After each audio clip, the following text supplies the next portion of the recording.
নমস্কার, শুভ সকাল বন্ধুরা। আমি টিনা আর আমার টিনা ভিলেজ ব্লগের আরও একটি নতুন ব্লগে তোমাদের সবাইকে জানাই অনেক অনেক স্বাগত, অনেক অনেক ভালোবাসা। আশা করছি তোমরা আমার এই ব্লগটি যে যেখান থেকে দেখছো সকলে অনেক সুস্থ আছো, অনেক ভালো আছো। আর আমিও আগের থেকে অনেকটাই ভালো আছি। তো দেখো, সকাল সকাল আজকে ব্লগটা শুরু করে দিলাম। আর এখন বাজছে 6টা। মায়ের ডাকে ঘুম ভাঙলো আর এখন বাইরে বেরিয়ে দেখছি যে এরকম অবস্থা। অবশ্য অনেকক্ষণ ধরেই আমার ছেলে আমাকে ওঠানোর চেষ্টা করছে, কিন্তু আমি আর কি উঠছি না। বলছি আরেকটু শুয়ে থাক, আরেকটু। শরীরটা ভালো না থাকার জন্য আগের দিন রাত্রেবেলায় বেশি ঘুম হয়নি, তার জন্য সকালবেলায় উঠতে একটু কষ্ট হয়ে যাচ্ছিল। কিন্তু এরকম ওয়েদারটা দেখে কিন্তু একদম মনটা ভালো হয়ে গেছে। চলো, ফ্রেশ হয়ে নিয়েছি, এবার আমি বাবুর খাবার আমাদের চাটা করে নেব। তো সকাল থেকে উঠে তো জল গরম, তারপর 2 রকম চা, এরকম তো হয়ই। কিন্তু আজকে যে আকাশের অবস্থা, আজকে কিন্তু এই সমস্ত সাথে সাথে চাটা খেয়ে আমাকে অন্যান্য রান্নার কাজে লেগে পড়তে হবে। কারণ আমি যেহেতু এখানটায় বাইরেটায় রান্না করি, আর বৃষ্টি হলে কিন্তু এই জায়গাটা না পুরোটাই ভিজে যায়, মানে ছিট এসে ভিজিয়ে দেয় আর কি। তো তার জন্যে আর কি আজকে তাড়াতাড়ির মধ্যে জলখাবার তৈরি করা, তারপর রান্না বান্না মানে দুপুরের খাওয়া দাওয়ার সব কিছুই করে ফেলতে হবে। দেরি করলে আজ একদম চলবে না। অন্যদিন যেমন চাটাকে নিয়ে বসে বসে ফোন দেখতে দেখতে মা আমি গল্প করতে করতে চা খাই, আজকে কিন্তু আর সেটা করলে চলবে না। ইতিমধ্যেই কিন্তু টুপটুপ করে বৃষ্টি পড়তে শুরু করে দিয়ে। ভিডিওটি স্কিপ করো না, সম্পূর্ণটা দেখো। তোমাদের ভালো লাগলে অবশ্যই কমেন্ট করে জানিও।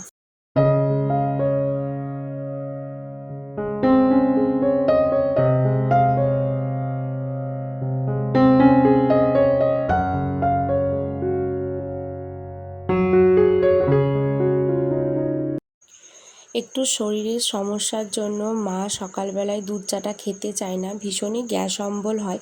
তাই মা লাল চা খায় আর আমি দুধ চা খাই। তো আমার দুধ চাটা চাপিয়ে দিয়ে এসে বাবুর খাবারটাকে করে রাখছি। আর বাবু এখন ব্রাশ করছে, তো ভাবলাম ওর খাবারটা করে দিই, নয়তো ব্রাশ করে না পেলে আবার চিৎকার করবে, মানে ওয়েট করবে না আর কি, তখন এদিক ওইদিক খেলতে চলে যাবে। আর এখানে বাবুর জন্য আমন্ড বাদাম, 2টো কাজু আর কয়েকটা কিশমিশ আমি জলে ভিজিয়ে রাখবো। তো শীতকালে আমি আগের দিন রাত্রেবেলায় ভিজিয়ে রাখি, কিন্তু গ্রীষ্মকালে আগের দিন ভেজানো দরকার হয় না। সকালবেলায় ভেজাই, মোটামুটি 9টা 9:30টার দিকে তো খাবে, ততক্ষণে ভিজে যাবে।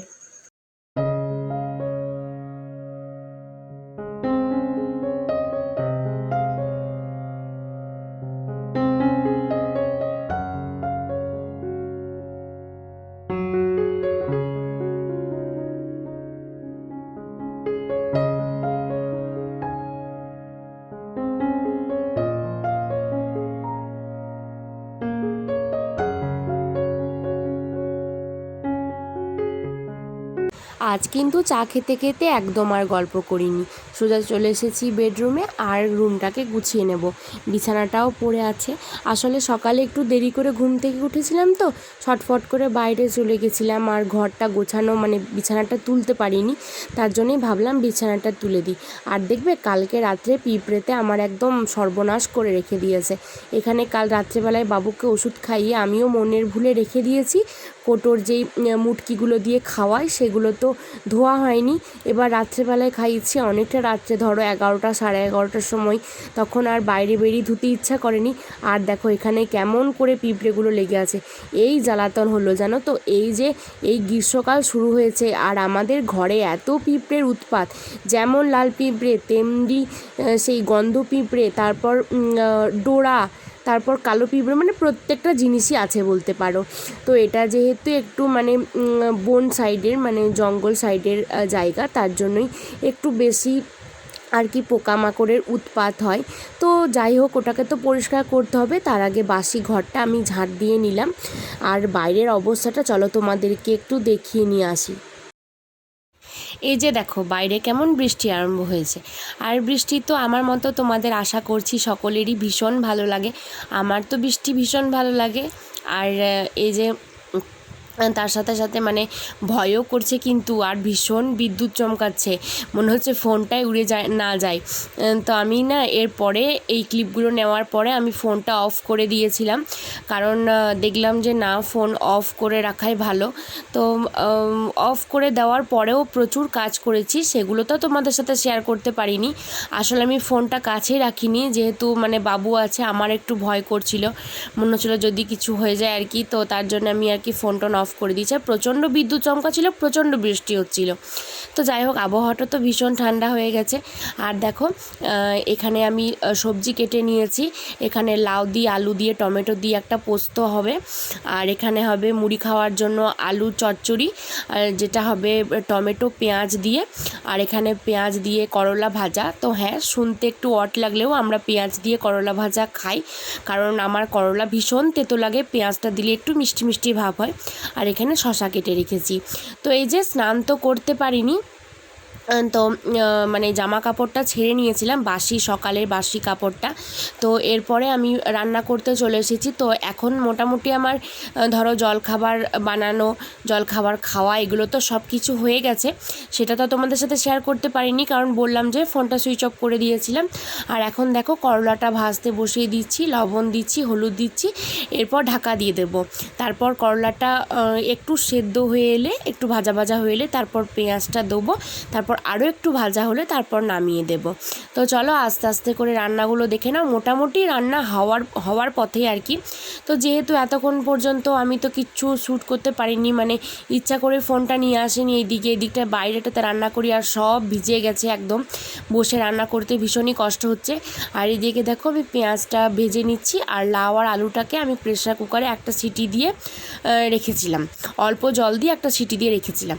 তারপর পোস্তটাকেও বেটে নিয়েছি। আর মানে কারেন্ট তো নেই, মিক্সারে তো বাটতে পারিনি, আমি শিলনোড়ায় বেটেছি। তো এই যে এটাকে দিয়ে দিলাম, তারপর একটু হলুদ দিয়ে দিয়েছিলাম আমি। তো পোস্তটা তো খেতে খুবই ভালো হয়েছিল, কিন্তু যেটা হয়েছিল আমি না একটু সামান্য একটু চিনি দিতে হতো, যেটা আমি একদমই করিনি।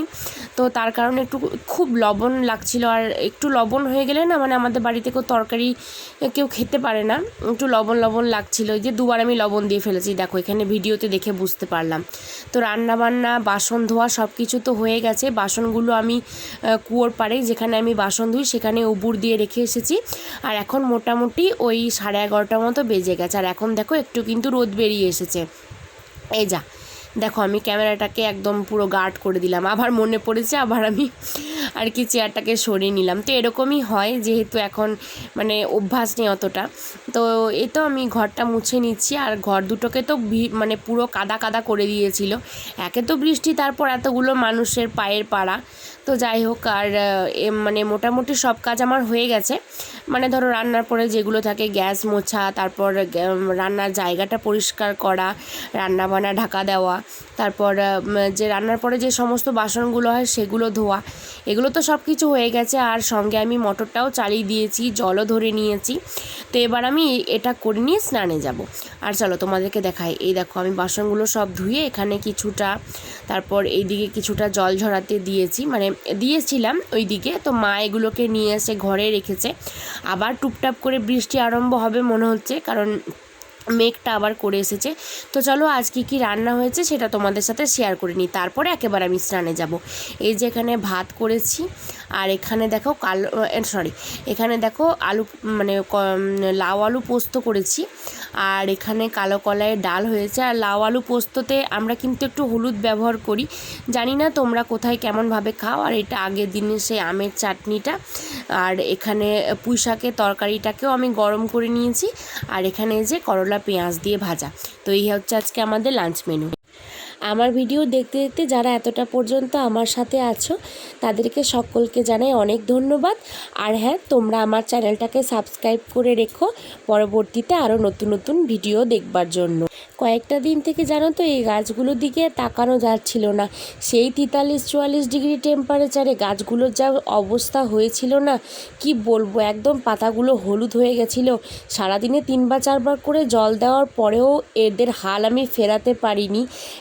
তো আজ তো আর কোথাও বেরোনোর নেই, মানে ধরো একটু বৃষ্টি না হলে বাইরের দরজায় একটু গিয়ে দাঁড়াই, সবাই আসে, একটু গল্পগুজব হয়, কিন্তু আজ আর তো তা করা যাবে না। আর বাবু না বিকাল থেকে ঘ্যান ঘ্যান করছে, আসলে ওর একটু বেড়ানোর অভ্যাস আছে, কিন্তু আজ তো উপায় নেই, মানে বৃষ্টিতে ভেজালে তো হবে না, একেই জ্বর জ্বর মতো আছে ধরো। আর এখানে দেখো সন্ধেবেলায় মা আর আমি একটু ছোলা ভিজা, তারপর সর্ষের তেল আর চানাচুর চা এ সমস্ত নিয়ে খেতে বসেছি। তো আজকের ব্লগটা আমি আর বড় করতে পারিনি, এরপর বারে বারে কারেন্টটা যাচ্ছিল আসছিল।